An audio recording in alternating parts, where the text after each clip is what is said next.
আজ বিশ্ব বাঘ দিবস। বিশ্লেষকরা বলছেন, জলদস্যুদের আত্মসমর্পণ সহ বিভিন্ন পদক্ষেপের কারণে সুন্দরবনে বাঘ হত্যা অনেকাংশেই কমেছে। এদিকে একটি গবেষণা প্রতিবেদনে প্রথমবারের মতো উঠে এসেছে বাংলাদেশেও বাঘের অঙ্গ প্রত্যঙ্গ কেনাবেচার বাজার গড়ে উঠেছে। ভারত, মিয়ানমার সহ কয়েকটি দেশ থেকে আসছে অঙ্গ প্রত্যঙ্গ ও জীবিত বাঘের বাচ্চা। মূলত বাংলাদেশ হয়ে তা পাচার হয় অন্য দেশে। স্যান্ডেলিনা সো, রূপচর্চায় আভিজাত্য। জলবায়ু পরিবর্তন, বাসস্থান সংকোচন এবং চোরা শিকার সহ নানা কারণে বাঘের সংখ্যা আশঙ্কাজনক হারে কমছে। বিশ্বের 13টি দেশে রয়্যাল বেঙ্গল টাইগারের বিচরণ সংকুচিত হয়ে এসেছে 10টি দেশের মানচিত্রে।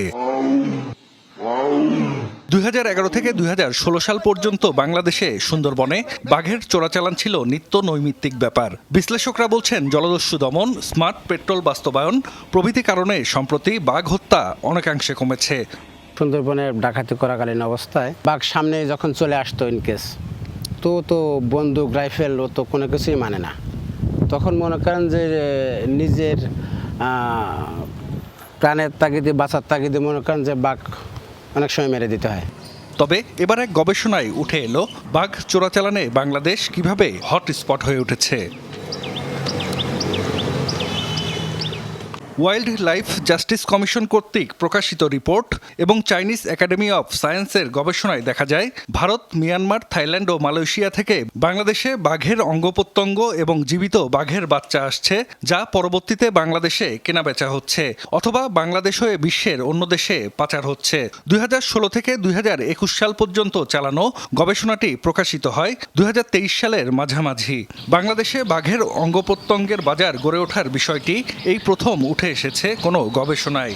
বাংলাদেশের সাথে পার্শ্ববর্তী দেশের এই চোরাচালানটা বিভিন্ন কারণ আমরা খুঁজে বের করেছি। বিগত কয়েক বছরে বাংলাদেশের সাথে অন্যান্য দেশের যোগাযোগ ব্যবস্থার অনেকটা বৃদ্ধি পেয়েছে, যার কারণে ব্যবসা বাণিজ্য বৃদ্ধি পেয়েছে এবং বাঘ তথা গুরুত্বপূর্ণ বন্য প্রাণীর চোরাচালানও বৃদ্ধি পেয়েছে।